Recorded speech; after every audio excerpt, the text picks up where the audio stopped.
Ave María Purísima, sin pecado original concebida. Libro 3, capítulo 5, la última cena. Tema 2. La institución de la Eucaristía. El llamado relato de la institución, es decir, de las palabras y los gestos, con lo que Jesús se entregó a sí mismo a sus discípulos en el pan y el vino, es el núcleo de la tradición de la última cena. Este relato se encuentra en los evangelios sinópticos, Mateo, Marcos y Lucas, pero además también en la primera carta de San Pablo a los Corintios, comparar capítulo 11, versículos del 23 al 26. Las 4 narraciones son muy parecidas en su núcleo, pero muestran algunas diferencias en los detalles que se han convertido comprensibles en objeto de amplios debates exegéticos. Se pueden distinguir 2 modelos de fondo. Por un lado, las narraciones de Marcos, con el cual concuerdan en gran parte el texto de Mateo. Por otro, el texto de Pablo, que se asemeja al de Lucas. El relato paulino es el texto literariamente más antiguo. La primera carta a los Corintios fue escrita en torno al año 56. El periodo de redacción del Evangelio de Marcos es posterior, pero es indiscutible que su texto recoge una tradición muy anterior. La controversia entre los exegetas versa ahora sobre cuál de los 2 modelos, el de Marcos o el de Pablo, es el más antiguo. Rudolf Pesch se ha pronunciado con argumentos dignos de consideración en favor de la mayoría antigüedad de la tradición de Marcos, que se debería dar en los años 30. Pero también el relato de Pablo se remonta a la misma década. Pablo dice que transmite lo que él mismo ha recibido, como tradición que se remonta al Señor. El relato de la institución y la tradición de la resurrección, comparar Primera de Corintios capítulo 15, versículos del 3 al 8, ocupan un lugar especial en las cartas de Pablo. Son textos ya fijados que el apóstol ha recibido, y así que transmite literalmente con todo cuidado. Las 2 veces dice que transmite lo que ha recibido. En la primera carta a los Corintios capítulo 15 insiste explícitamente en el tenor literal, cuya conservación es necesaria para la salvación. De esto se deduce que Pablo recibió la palabra de la última cena en el seno de la comunidad primitiva, y de un modo que le hacía estar seguro de que provenía del Señor mismo. Pesch considera probada la procedencia histórica de la narración de Marcos por el hecho de que ésta sería aún un simple relato, mientras que considera la primera carta a los Corintios capítulo 11 como una etiología cultural y por tanto como un texto ya formulado litúrgicamente y adaptado a la liturgia. Esto es seguramente cierto, pero no me parece que haya una diferencia tan decisiva entre el carácter histórico y el teológico de los 2 textos. Es verdad que Pablo quiere hablar de manera normativa con vistas a la celebración de la liturgia cristiana. Si este es el verdadero significado de la expresión etiología cultural, entonces puedo estar de acuerdo. Sin embargo, según la convicción del apóstol, el texto es normativo, precisamente porque reproduce exactamente el testamento del Señor. En este sentido, orientación cultural y formulación ya existen para el culto, no representan contradicción alguna con la transmisión estricta de lo que el Señor ha dicho y querido. Por el contrario, la formulación es normativa, precisamente porque es verdadera y originaria. Esta precisión en el transmitir no excluye una concentración y una selección, pero la formulación y la selección está en la convicción de Pablo. No debe tergiversar lo que aquella noche fue confiado a los discípulos por el Señor. Pero una selección análoga y una formulación referida a la liturgia se encuentra también en el Evangelio de Marcos. En efecto, tampoco este relato puede prescindir de su significado normativo para la liturgia de la Iglesia y presupone ya, a su vez, una tradición litúrgica vigente. Ambos modelos de la tradición intentan transmitir el verdadero testamento del Señor. Entre los dos hacen ver la riqueza de perspectiva teológica del acontecimiento y al mismo tiempo nos muestra la novedad inaudita que Jesús instituyó aquella noche. Ante un acontecimiento tan importante y único desde el punto de vista teológico y de la historia de las religiones, como el que manifiestan los relatos de la Última Cena, no podía faltar el cuestionamiento por parte de la teología moderna. Con la imagen del rabino afable que muchos exegetas han rechazado de Jesús, no es compatible algo tan inaudito. No se puede creer que fue capaz de tanto. Y naturalmente, tampoco se armoniza con la idea de Jesús como un agitador político. Así, las cosas, una buena parte de la exegesis actual cuestiona que las palabras de la institución se remonten realmente a las palabras de Jesús. Dado que lo que aquí está en juego es el núcleo del cristianismo y el aspecto central de la figura de Jesús, hemos de examinar la cuestión más detenidamente. La principal objeción contra la originalidad histórica de las palabras y los gestos de la Última Cena pueden resumirse así. Habría una contradicción insalvable entre el mensaje de Jesús sobre el reino de Dios y la idea de su muerte expiatoria en función vicaria.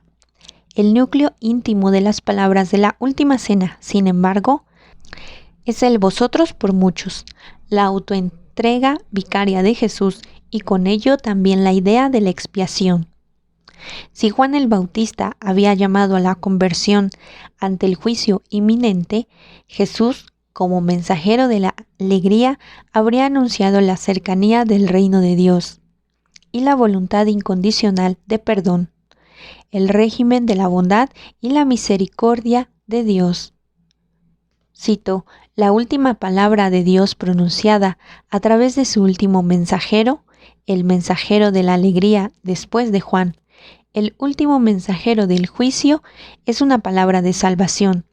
El anuncio de Jesús está caracterizado por su orientación claramente prioritaria a la promesa de salvación por parte de Dios, así como la superación del Dios del juicio inminente por el Dios actual de la bondad. Fin de la cita. Perch resume con estas palabras el contenido esencial del razonamiento, que apoya la incompatibilidad de la tradición sobre la Última Cena con la novedad y la peculiaridad del anuncio de Jesús.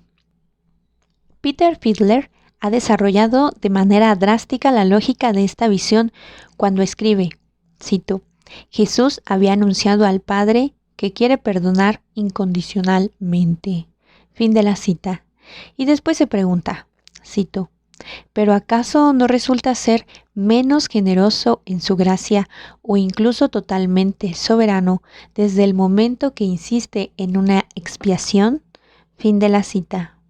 Explica así la idea de una expiación como incompatible con la imagen de Jesús que tiene de Dios.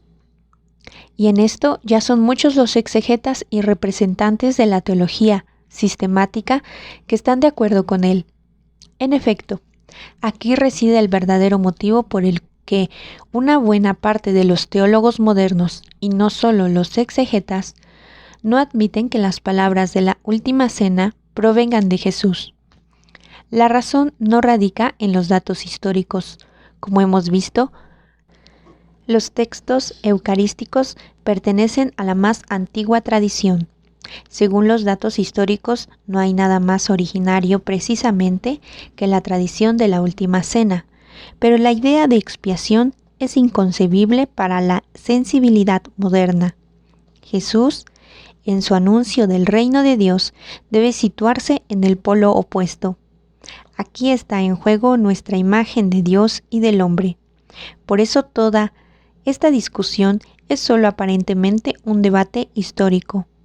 La verdadera cuestión es más bien, ¿qué es la expiación? ¿Es compatible con una imagen limpia de Dios? ¿Acaso no se trata de un grado de desarrollo religioso de la humanidad que ha de ser superado? Jesús, para ser el nuevo mensajero de Dios, ¿no debería quizás oponerse a esta idea? La verdadera discusión deberá versar, pues, sobre si los textos neotestamentarios, leídos correctamente, nos revelan un concepto de expiación aceptable también para nosotros, siempre que estemos dispuestos a escuchar en su integridad el mensaje que nos llega de ellos.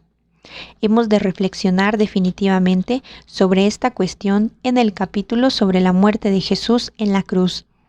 Esto requiere, sin embargo, la disponibilidad a no limitarse simplemente a contraponer el Nuevo Testamento de manera crítico-racional a nuestra propia presuntuosidad, sino aprender a dejarnos guiar.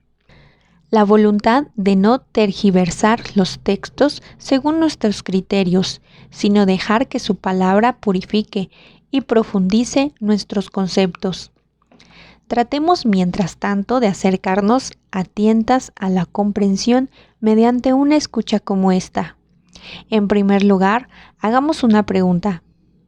¿Existe realmente una contradicción entre el mensaje de Galilea del reino de Dios y el último profundamiento de Jesús en Jerusalén? Ciertos exegetas notables, Rudolf Pesch, German Lofkin, Ulrich Wilkelch, ven, sí, una diferencia profunda entre las dos posiciones, pero no un conflicto insoluble. Suponen que Jesús, en un primer momento, hizo la generosa oferta del mensaje del reino de Dios y del perdón sin condiciones.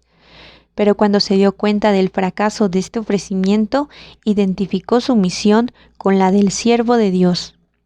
Reconoció que tras el rechazo de su oferta, solo quedaba el camino de la expiación vicaria. Debía tomar sobre sí la desgracia que se cernía sobre Israel para que muchos lograran llegar a la salvación. ¿Qué podemos decir a este propósito? De por sí, una evolución similar, es decir, el emprender un nuevo camino del amor después de un primer ofrecimiento fallido, es ciertamente posible según toda la estructura de la imagen bíblica de Dios y la historia de la salvación. Precisamente esa flexibilidad de Dios que espera la libre decisión del hombre y que de cada uno no hace brotar una nueva vía del amor. Forma parte del camino de la historia de Dios con los hombres, como nos describe en el Antiguo Testamento. Al no de Adán responde con una nueva preocupación por los hombres. Ante el no de Babel inaugura una nueva perspectiva de la historia con la elección de Abraham. La petición de un rey para los israelitas representa en un primer momento una obstinación contra Dios, que quisiera reinar sobre su pueblo de manera inmediata. Pero en la profecía dirigida a David, transforma esta terquedad en una vía que llega luego directamente hacia Cristo, el Hijo de David. Así, pues, una evolución parecida en dos etapas en el obrar de Jesús es ciertamente posible. El capítulo 6 del Evangelio de Juan parece aludir a un punto de inflexión similar en el camino de Jesús con los hombres. Después de su sermón eucarístico, el pueblo y muchos de los discípulos le dan la espalda. Solo los 12 permanecen. Encontramos un cambio análogo en el Evangelio de Marcos, cuando Jesús, después de la segunda multiplicación de los panes y la confesión de Pedro, capítulo 8, versículos del 27 al 30, comienza con el anuncio de la pasión y se pone en camino hacia Jerusalén y su última Pascua. En 1929, Eric Peterson, en un artículo sobre la Iglesia, un artículo que todavía hoy bien vale la pena leer, Sostenía que la Iglesia existe solo bajo el supuesto de que los judíos, como pueblo elegido de Dios, no han aceptado la fe en el Señor. Si hubieran aceptado a Jesús, el Hijo del Hombre habría vuelto y el reino mesiánico, en el que los judíos habrían ocupado el puesto más importante, habría tenido su inicio. Romano Guardini ha acogido y modificado esta tesis en sus obras sobre Jesús. Para él, el mensaje de Jesús comienza claramente con la oferta del reino. El no de Israel habría provocado una nueva etapa en la historia de la salvación, a la cual pertenecen la muerte y resurrección del Señor, así como la Iglesia de los gentiles. ¿Qué decir sobre todo esto? Ante todo, que un cierto desarrollo en el mensaje de Jesús con nuevas decisiones es ciertamente posible. El mismo Peterson, sin embargo, no sitúa la ruptura durante el mensaje de Jesús mismo, sino en la época posterior a la Pascua, cuando los discípulos de hecho luchaban inicialmente todavía por un sí de Israel. Solo en la medida en que se manifestó el fracaso de este intento, se dirigieron a los paganos.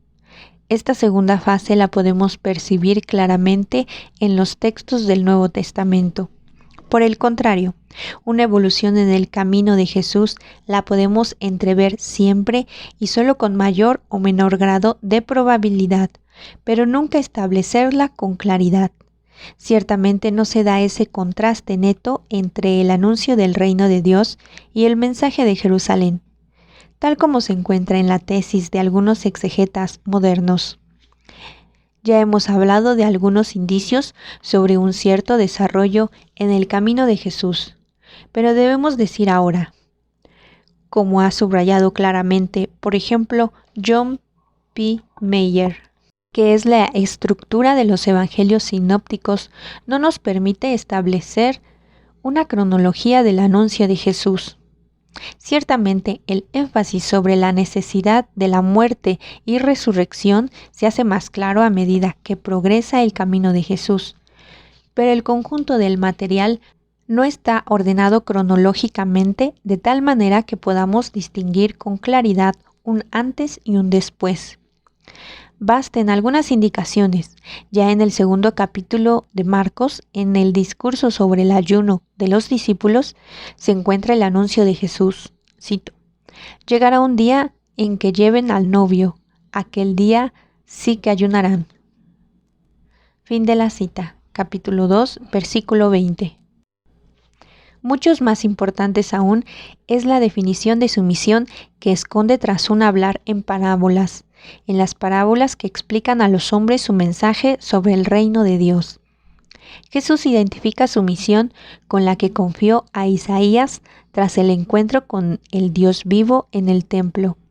Se dijo al profeta que en un primer momento su misión solo contribuiría a una mayor obstinación y que únicamente a través de ella podría llegar después la salvación.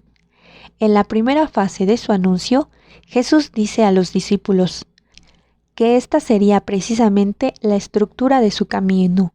Marcos capítulo 4, versículos 10 y siguientes, Isaías capítulo 6, versículo 9 y siguientes.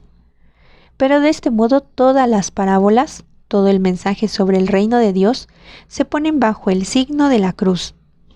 Partiendo de la última cena y de la resurrección, podemos afirmar que la cruz es la extrema radicalización del amor incondicional de Dios, amor en el que a pesar de todas las negaciones por parte de los hombres, Él se entrega, toma sobre sí el no de los hombres para traerlo de este modo a su sí.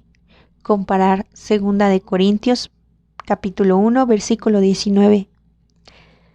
Esta interpretación teológica de las parábolas, según la teología de la cruz y su mensaje sobre el reino de Dios, se encuentran también en los textos paralelos de los otros dos sinópticos. Mateo capítulo 13, versículos del 10 al siguiente, y Lucas capítulo 8, versículos 9 y siguientes. La orientación del mensaje de Jesús, según la perspectiva de la cruz, válida ya desde el comienzo, Aparece en los evangelios sinópticos todavía de otro modo. Me limito a 2 breves observaciones. En Mateo, al comienzo del camino de Jesús, se encuentra el Señor de la montaña, con la solemne apertura de la bienaventuranza. En su conjunto, estas se caracterizan por la perspectiva de la cruz, que en la última bienaventuranza aparece con toda claridad. Cito: Dichosos los perseguidos por causa de la justicia, porque de ellos es el reino de Dios. Dichosos vosotros, cuando os insulten y os persigan, y os calumnien de cualquier modo por mi causa. Estad alegres y contentos, porque vuestra recompensa será grande en el cielo, que de la misma manera persiguieron a los profetas anteriores a vosotros. Fin de la cita. Mateo capítulo 5, versículo 10 y siguientes. En segundo lugar, hemos de recordar también que Lucas pone al comienzo de su descripción del camino de Jesús el rechazo que sufrió en Nazaret.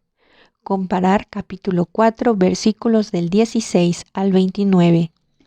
Jesús anuncia que la promesa de Isaías de un año de gracia del Señor se ha cumplido. Cito: Me ha enviado para dar buena noticia a los pobres, para anunciar a los cautivos la libertad y a los ciegos la vista, para dar libertad a los oprimidos. Fin de la cita. Capítulo 4, versículo 18. Pero a causa de la pretensión, sus conciudadanos se pusieron furiosos enseguida y lo expulsaron fuera de la ciudad. Cito: Lo empujaron fuera del pueblo hasta un barranco del monte en donde se alzaba su pueblo, con intención de despeñarlo. Fin de la cita. Capítulo 4, versículo 29. Precisamente en el mensaje de gracia que Jesús trae, se inaugura la perspectiva de la cruz. Lucas, que ha redactado con gran cuidado su evangelio, ha puesto muy conscientemente esta escena como una especie del título para toda la obra de Jesús. No hay contradicción entre el jubiloso mensaje de Jesús y su aceptación de la cruz como muerte por muchos. Al contrario, solo en la aceptación y la transformación de la muerte alcanza el mensaje de la gracia toda su profundidad. Por otra parte, la idea de que la Eucaristía se habría formado en la comunidad es completamente absurda, también desde el punto de vista histórico. ¿Quién podría haberse permitido pensar una cosa así, crear una realidad semejante? ¿Cómo podría haber ocurrido que los primeros cristianos, claramente ya en los años 30, aceptaran una invención como esa sin oponer ningún tipo de objeción? A este respecto, Pech dice con razón que, cito, hasta ahora no se ha podido presentar ninguna explicación crítica convincente de la tradición de la cena. Fin de la cita. No existe. Todo esto solo podía nacer de la peculiaridad de la conciencia personal de Jesús. Únicamente Él era capaz de entrelazar tan soberanamente en la unidad los hilos de la ley y los profetas, en total fidelidad a la Escritura y en la novedad total de su ser de Hijo, solo porque Él mismo lo había dicho y lo había hecho. La Iglesia, en sus diferentes corrientes y desde el principio, podía partir el pan, como Jesús había hecho la noche en que fue traicionado.